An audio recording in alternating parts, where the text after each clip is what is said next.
Everyone, welcome to Nayra study. अब आप सब कैसे हैं? आई होप कि आप सभी अच्छे होंगे और अपने स्टडी को कंटिन्यू कर रहे होंगे। फ्रेंड्स, आज के वीडियो लेक्चर में जो आपका सब्जेक्ट इंग्लिश हो जाता है उसका 2017 का जो सॉल्व पेपर है उसको सॉल्व करेंगे, क्योंकि ये आप लोगों के लिए मोस्ट इंपॉर्टेंट है। आप लोग बहुत अच्छे से जानते हैं कि क्वेश्चंस रिपीट होते हैं। अगर आप इन पेपर्स को अच्छे से कर लेंगे, चीज़ों को अच्छे से समझ लेंगे, तो आप पेपर बहुत अच्छे से कर पाएंगे। आप लोगों के लिए इम्पोर्टेंट हो जाता है, इसलिए आप लोग वीडियो को बिल्कुल भी स्किप ना कीजिएगा और वीडियो को लास्ट तक जरूर देखिएगा। तो चलते हैं आज की सीरीज का फर्स्ट नंबर क्वेश्चन देखते हैं।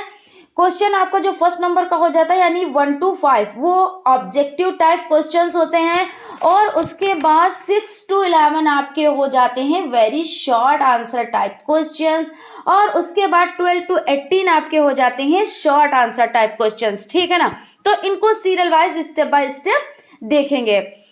तो आज की सीरीज का फर्स्ट नंबर क्वेश्चन हो जाता है the situation table method was adopted by doctor West, H.E. Palmer, professor C.J. Dotson या और जेस्पर्सन। तो इसमें आपका जो राइट आंसर हो जाता है वो आपका H.E. पामर हो जाता है। ठीक है ना? यानी कि बी ऑप्शन आपका राइट है। उसके बाद क्वेश्चन हो जाता है लैंग्वेज लर्निंग स्टार्ट्स फ्रॉम, यानी लैंग्वेज जो है वो कब से स्टार्ट होती है। तो आप लोगों को सभी को अच्छे से पता है, हिंदी में भी ये चीज़ बता चुकी हूँ, इंग्लिश में भी, और भी जो वीडियोस हैं उनमें डिटेल में इन पे डिस्कस की गई है कि सुबोपाली। अगर आप इस तरह से याद रखेंगे तो आपका गलत नहीं होगा। सुबोपाली यानी ये स्किल है, इसमें सबसे पहले सुनना होता है, फिर बोलना होता है, फिर पढ़ना होता है, फिर लिखना होता है। यहाँ पे क्या कह रहे हैं? लैंग्वेज लर्निंग स्टार्ट फ्रॉम, तो स्टार्ट यानी सुनने से। हम जब छोटे थे या आप छोटे थे या भी छोटे बच्चे, वो सबसे पहले क्या करते हैं? सबसे पहले चीज़ों को सुनते हैं, फिर उसके बाद क्या करते हैं? उसको बोलते हैं, फिर बोलने के बाद उसको पढ़ते हैं लिखा हुआ, और फिर उसके बाद लिखते हैं। तो इस तरह से जो आपकी स्किल हो जाती है, फर्स्ट स्किल या जो लर्निंग स्टार्ट्स होता है वो किससे होता है? तो वो हो जाता है लिसनिंग से। ठीक है ना? तो इस तरह से सी ऑप्शन आपका राइट हो जाता है। Phonetics is the science of reading, writing, sound या पंचुएशन। यानी यहाँ पे क्या कह रहे हैं कि जो फोनेटिक है यानी जो ध्वनि है, ध्वनि का विज्ञान कैसा विज्ञान है? तो वो सुनने, भाई ध्वनि तो क्या करेंगे? सुनते ही तो हैं। तो यानी कि आपका यहाँ पे क्या हो जाएगा? यहाँ पे आपका साउंड हो जाएगा, यानी कि आपका सी ऑप्शन इसमें भी आपका राइट हो जाता है। ठीक है, चलते हैं नेक्स्ट क्वेश्चन की तरफ। क्वेश्चन आपका हो जाता है एडजेक्टिव ऑफ सक्सेस इज, यानी क्या कह रहे हैं? एडजेक्टिव अपने आप में क्या है? तो एडजेक्टिव यानी सफल। और एडजेक्टिव की किसी चीज की क्या करते हैं? एडजेक्टिव मतलब तो आप समझते हैं ना कि जैसे व्यक्ति क्या है, तो नाउन और प्रोनाउन की विशेषता कौन बता रहा है? तो नाउन और प्रोनाउन की विशेषता एडजेक्टिव बता रहा है ना? तो विशेषण होता है। तो इस तरह से जैसे आप कहते नहीं कि भाई वो आदमी बहुत ही सक्सेसफुल है, तो सक्सेसफुल, अब यहाँ पे देख लें कि सक्सेसफुल कहाँ पे है, तो आपका ए ऑप्शन राइट हो जाता है। Adjective of success is successful. Complete the following sentence, यहाँ पे आपको कंप्लीट करना है। तो नॉलेज इज डेंजरस, तो कौन सी नॉलेज जो है खतरनाक होती है? तो लिटिल या अ लिटिल या द लिटिल या लेस। तो देखिए, या तो आपको ज्ञान हो तो पूरा हो, ठीक है, और अगर नहीं है तो बिल्कुल ना हो, वो बेहतर है। लेकिन जो बीच का ज्ञान होता है, यानी जो छोटा ज्ञान होता है, कम ज्ञान होता है, जैसे कहते हैं अधजल गगरी छलकत जाए। जो गगरी आधी भरी हुई है वो छलकेगी, लेकिन जब पूरी भर जाएगी तो वो छलकेगी नहीं, क्योंकि उसमें इतनी मैच्योरिटी आ जाती है। इसी तरह जो मनुष्य पूरा एकदम से ज्ञान प्राप्त किया है, अच्छे से ज्ञान प्राप्त किया है, वो कभी ये नहीं कहेगा मुझे सब कुछ आता है, वो ये कहेगा कि सब कुछ सभी को नहीं आ सकता। लेकिन जिसको बहुत कम ज्ञान होगा, बहुत छोटा ज्ञान होगा, वो क्या कहेगा? हमें सब कुछ आता है। इसका मतलब आप एक ही लैंग्वेज से समझ गए। कहते नहीं first impression is the last impression. तो आप अगर किसी को समझना चाहते हैं तो आप उससे बात करें थोड़ी देर, ठीक है, तो आप समझ जाएंगे कि इसका ज्ञान कैसा है, आधा है या पूरा है। तो इसी तरह से कहा जाता है जो आ लिटिल, इसमें हो जाएगा आ लिटिल, यानी कि जो छोटा ज्ञान होता है वो बहुत बुरा होता है। कहते नहीं कि जो कहते आधा डॉक्टर होता है तो वो बंदे की जान ले लेता है, वो वाली बात यहाँ पे हो जाती है, क्योंकि पूरा ज्ञान बहुत जरूरी होता है। उसके बाद आपका हो जाता है very short answer type questions. तो इसमें आपका देख लेते हैं, क्वेश्चन है complete the following sentence into past perfect continuous tense. तो यहाँ पे आपको क्या करना है, पास्ट परफेक्ट कॉन्टिन्यूअस टेंस में क्या करना है, तो चेंज करना है। He is reading the Ramayana. अब आपका ये किस में है, तो प्रेजेंट कॉन्टिन्यूअस टेंस में है, क्योंकि प्रेजेंट कॉन्टिन्यूअस टेंस में कैसे, इसमें भी थोड़ी सी डिस्कस कर लेते हैं। फर्स्ट फॉर्म में आईएनजी लगा है, इज है, ही शी इट के साथ इज, यू वी दे के साथ आर हो, है ना, आई के साथ एम हो, और उसके बाद वर्ब की फर्स्ट फॉर्म हो और आईएनजी लगा हो, तो यानी ये क्या हो जाता है, प्रेजेंट कॉन्टिन्यूअस टेंस। और आपको इसको किस में चेंज करना है, तो पास्ट परफेक्ट कॉन्टिन्यूअस टेंस। तो पास्ट परफेक्ट यानी कि समय भी दिया हो, प्लस उसमें वर्ब की फर्स्ट फॉर्म भी हो, है ना, उसमें आईएनजी भी लगा हो, तो ये सब चीजें हो जाती हैं। तो यहाँ पे आपका हो जाता है ही हैड बीन रीडिंग, यानी हैड बीन के साथ रीडिंग, वर्ब की फर्स्ट फॉर्म के साथ आईएनजी, द रामायण, है ना। तो ये आपका हो जाता है he had been reading the Ramayana. उसके बाद आपका क्वेश्चन हो जाता है change the following compound sentence. अब कंपाउंड सेंटेंस किसे कहते हैं, है ना, इसको कैसे चेंज करेंगे यहां पे समझ लेते हैं। जिन वाक्यों में दो इंडिपेंडेंट क्लॉज होते हैं और वे कंजक्शन जैसे आपके कौन हो जाते हैं, जैसे एंड हो गया आपका, बिकॉज हो गया आपका, और उसके बाद एज, येट, और भी बहुत सारे हैं।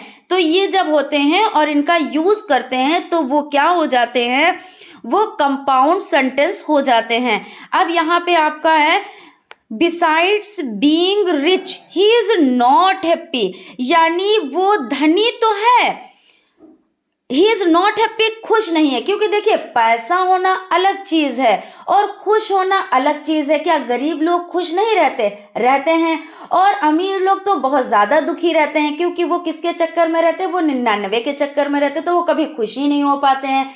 तो ये जरूरी नहीं है कि जो धनी है वो खुश है, जो गरीब है वो दुखी है, ऐसा नहीं है। तो यहाँ पे देख लेते हैं he is rich but he is not happy, यानी वो अमीर है, वो धनी है, लेकिन वो खुश नहीं है। तो यहाँ पे बट का यूज होगा, बट मतलब लेकिन, परंतु, है ना। उसके बाद आपका क्वेश्चन हो जाता है change the following into complex sentence. अब कॉम्प्लेक्स सेंटेंस क्या होते हैं इनको भी समझ लेते हैं, जो मिश्र वाक्य होते हैं, है ना। तो कॉम्प्लेक्स सेंटेंस वो सेंटेंस जो एक प्रिंसिपल क्लॉज तथा एक या एक से अधिक सबऑर्डिनेट क्लॉज से मिलकर बना होता है। इसमें कौन कौन से वर्ड आते हैं, इसमें देखिए आपका जैसे हो गया, ये कब यूज करते हैं, जैसे कोई सजीव चीज हो उसके लिए यूज करते हैं आप। और आपका जैसे विच हो गया, जैसे कोई निर्जीव चीज है, चीज भी हो सकती है, अगर कोई किसी की डेथ बॉडी के बारे में बात हो रही है तब भी यहाँ पे विच ही लगेगा, क्योंकि डेथ हो गई मतलब वो निर्जीव हो गया, है ना। और उसके बाद होम हो जाता है, और उसके बाद वेयर हो जाता है, वेयर, और वाट हो जाता है, तो इसमें WH फैमिली कई है ना। और उसके बाद दैट हो जाता है, वेयर और दैट, बिकॉज, ये सब हो जाते हैं, ठीक है ना। तो देख लेते हैं इसमें क्या यूज होगा। तो यहाँ पे आपका हो जाता है, यहाँ देखिए complex sentence, he work hard but he failed. अब देखिए यहाँ पे ये तो जैसे अभी आपने बनाया तो उस तरीके के हैं। अब इसमें आपको कॉम्प्लेक्स में चेंज करना है। तो ऑल्दो मतलब क्या होता है, ऑल्दो मतलब होता है यद्यपि, ठीक है ना। और दो मतलब क्या होता है, दो मतलब भी यद्यपि होता है। तो ऑल्दो ही वर्क हार्ड, यद्यपि वो उसने कठिन वर्क किया, यट ही फेल, फिर भी वो क्या हुआ, वो फेल हो गया, है ना। तो यहाँ पे आपको क्या करना है, जैसे कि ही वर्क हार्ड बट हटा के उसके बाद ऑल्दो यानी यद्यपि उसने बहुत कठिन परिश्रम किया लेकिन फिर भी वो फेल हो गया, यट फिर भी। तो ये आपका क्या हो जाएगा, कॉम्प्लेक्स सेंटेंस हो जाएगा। और याद रखिएगा ऑल्दो मीन्स यद्यपि होता है। फिर उसके बाद आपका क्वेश्चन हो जाता है complete the following sentence using correct preposition. अब आपको क्या करनी है, प्रीपोजिशन। तो यहाँ पे देख लेते हैं प्रीपोजिशन कौन सी है। यहाँ पे हमें लग रहा है कुछ मिसप्रिंट किया है, यहाँ पे हमें लग रहा है लिखा हुआ नहीं है, देख लेते हैं। हाँ है, तो यहाँ पे देखिए I congratulate you dot dot your success. तो यहाँ पे कॉन्ग्रेचुलेट है, I congratulate you on your success, यानी कॉन्ग्रेचुलेट कर रहे हैं इसलिए सक्सेस के ऊपर, किसके ऊपर, तो सक्सेस के ऊपर यहाँ पे ऑन यूज होगा। उसके बाद आपका हो जाता है complete the following sentence it has been raining dot dot morning. यानी क्या कह रहे हैं यहाँ पे आपका हो जाता है कि complete the following sentence it has been raining. तो मॉर्निंग यानी सुबह से बारिश हो रही है ना। तो अब मॉर्निंग क्या है, मॉर्निंग निश्चित है। अभी यहाँ पे कुछ और दिए होते हैं जो निश्चित ना होता कि कई घंटों से, कई दिनों से, कई महीनों से, कई सालों से। ये क्या, कई का मतलब क्या होता है, कुछ पता नहीं है, कुछ कंफर्म नहीं है। लेकिन यहाँ पे मॉर्निंग निश्चित है ना। जैसे नून हो गया, इवनिंग हो गई, नाइट हो गई, ये सब क्या है, निश्चित है। इसी तरह जैसे जनवरी, फरवरी, मार्च, जनवरी टू दिसंबर है ना, संडे, मंडे, ट्यूसडे, वीक का कोई सा भी दिन, ये सब क्या है, ये निश्चित है। अगर ऐसे कहीं पे आता है तो आप उस किसका यूज करेंगे, सिंस का। हालांकि बहुत डीप में जा रहे थे सिंस। यहाँ पे आप इतना समझ लें कि निश्चित समय के लिए आपका सिंस और अनिश्चित समय के लिए फॉर का यूज होता है। तो यहाँ पे आपका सिंस हो जाता है। देख लीजिए सिंस मॉर्निंग है ना, since evening, since night, since noon, इस तरह से हो जाते हैं। उसके बाद क्वेश्चन आपका हो जाता है as soon as I reach the teacher. ठीक है ना। तो यहाँ पे क्या करना है, enter the class as soon as, है ना, चेंज नेगेटिव सेंटेंस। अब यहाँ पे देखिए डैश डैश इन्होंने दे दी थी, लेकिन डैश डैश का यहाँ पे कोई मतलब नहीं बनता है, लेकिन इन्होंने दिया है, ठीक है ना, क्योंकि कंफ्यूज करने के लिए।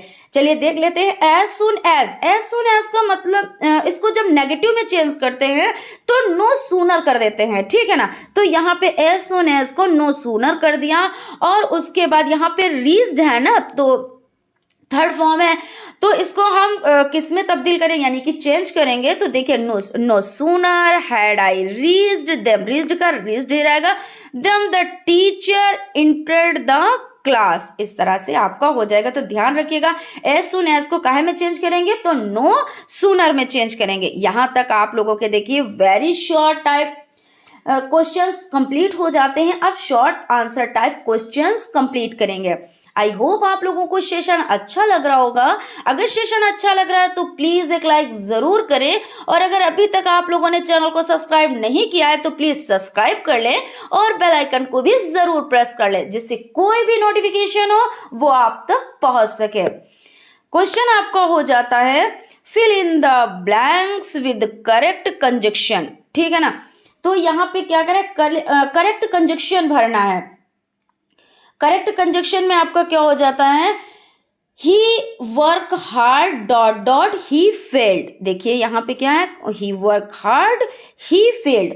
और उसके बाद इधर come in time dot dot do not come at all, ये यहाँ पे आपका हो जाता है। अब देख लेते हैं इसमें क्या फिल करना है। ही fill in the blanks with correct conjunction he work hard. देखिए ऊपर अभी पढ़ चुके हैं कि इस तरह का जो सेंटेंस अभी 8 नंबर का था आपका, देख लेते हैं वहां पे 8 नंबर का, he work hard but he failed. देखिए आपके क्वेश्चन में ही आपको आंसर मिल गया है ना। तो यहाँ पे बट लगा देंगे, यानी परंतु किंतु, है ना, कि उसने वर्क कठिन किया लेकिन फिर भी वो फेल हो गया। फिर अदर कम इनटू, तो यहाँ पे आपका हो जाता है आइदर के साथ और नाइदर के साथ नॉर, ये चीज ध्यान रखिएगा। तो यहाँ पे आइदर है तो यानी और का यूज करेंगे, आइदर और नाइदर नॉर। और यहाँ पे आपका क्या हो जाएगा, तो बट का यूज करेंगे। आप देख लें यहाँ पे ही और सॉरी यहाँ पे बट और ठीक है ना। उसके बाद आपका हो जाता है क्वेश्चन है 13 नंबर क्वेश्चन है, राइट वन वर्ड। जैसे हिंदी में वन वर्ड नहीं लिखते हैं कि जो ईश्वर को माने, जो ईश्वर को ना माने, एक वर्ड में बताएं, है ना। तो इस तरह से जो ईश्वर को मानता है उसे क्या कहते हैं, उसे आस्तिक कहते हैं। जो ईश्वर को नहीं मानता उसे नास्तिक कहते हैं। यही तो सब होता है ना। तो ऐसे एक वर्ड में इसमें भी आपको करना है। तो यहाँ पे आपका हो जाता है one who speaks on behalf of other. अब देखिए यहाँ पे समझ लीजिए, जो नेता लोग होते हैं, ठीक है ना, जो बड़े बड़े नेता लोग होते हैं, तो वो क्या करते हैं, उनके बिहाफ से कोई बोलता है, क्योंकि उनके पास तो इतना टाइम होता नहीं है कि वे हर एक लोगों का आंसर दे पाए, है ना। तो उनके पास इतना टाइम नहीं होता, तो उनके बिहाफ से जो बोलता है तो उसको क्या कहते हैं यहाँ पे। और सेकेंड है which can not be corrected, जिसको सही ना किया जा सके, तो उसके लिए एक वर्ड में क्या होगा। तो आपका हो जाता है one who speaks on behalf of, behalf मतलब किसी के बिहाफ से बोलना, है ना, कि हम उनके बिहाफ से बोल रहे हैं, हम उनके बिहाफ से बोल रहे हैं, ऐसा होता नहीं है। ऑफ अदर्स, तो स्पोक पर्सन, स्पोक पर्सन इसका हो जाता है। उसके बाद आपका हो जाता है which can not be corrected, यानी इनकॉरिजेबल, ये हो जाता है। आप लोग इसको बहुत अच्छे से ध्यान में रखिएगा। इस तरह के क्वेश्चंस आपके बनते हैं, सेकंड सेमेस्टर में इस तरह का क्वेश्चन आया था, है ना। तो ऐसे आप लोगों के इसमें भी आएंगे। उसके बाद आपका देखिए क्वेश्चन हो जाता है write an application to the principal of your college for changing the subject.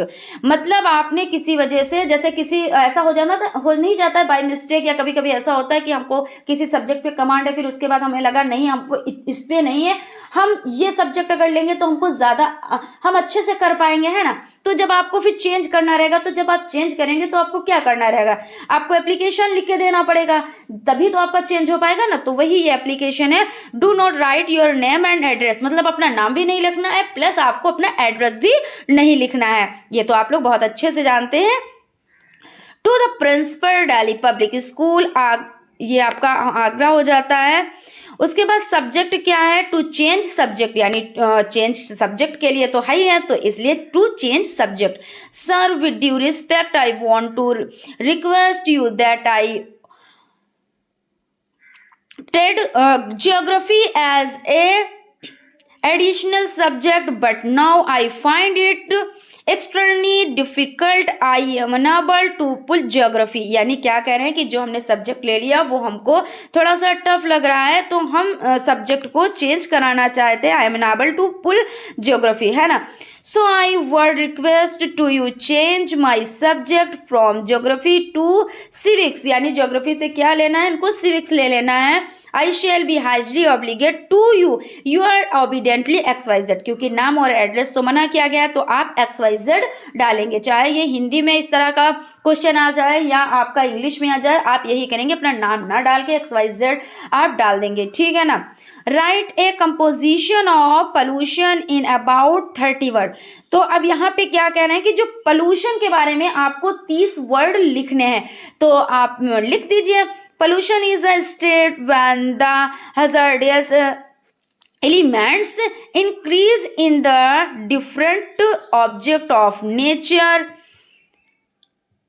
When these elements increase in water, it makes the water pollute, which is very harmful. When the sound is produced more than 70 dB, dB मतलब decibel, it can deafen human beings and when poisonous gases mix with air and becomes air pollution, है ना। Pollution कई तरह के भी होते हैं, जैसे वाटर पोल्यूशन हो जाता है ना, एयर पोल्यूशन हो जाता है, बहुत तरह के होते हैं। तो इन सब, और नॉइज पोल्यूशन होता है ना, ध्वनि प्रदूषण होता है, साउंड पोल्यूशन जिसको आप बोल सकते हैं, ध्वनि प्रदूषण, है ना। तो इस तरह से आपका हो जाता है। उसके बाद आपका आप देख लें, change the following into incorrect speech, he said to me why have you not done his work. यहाँ पे क्या कह रहे हैं कि change the following into indirect speech. तो he said to me why, देखिए यहाँ पे वाई लगा हुआ है, तो यहाँ पे क्या करेंगे, जब वाई लगा होता है इन्वर्टेड कॉमास के इस तरफ, तो ही यानी ही सेड टू, तो सेड टू को किस में चेंज कर देते हैं, सेड टू को आस्क्ड में चेंज कर देते हैं। उसके बाद जो आपका मी है तो वो मी ही रहेगा। उसके बाद आपका वाई, तो वाई तो आपका वाई ही लिखेंगे।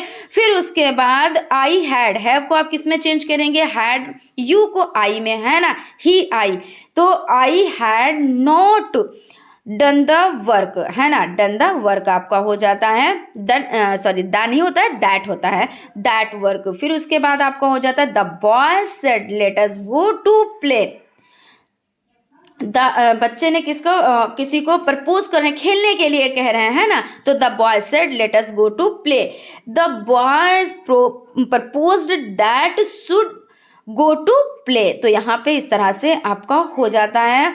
क्वेश्चन है आपका, complete the following sentence, if you had work hard you dot dot passed in the examination.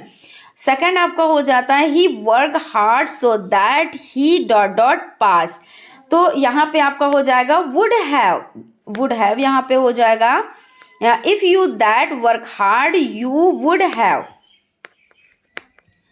WOULD, would have हो जाएगा।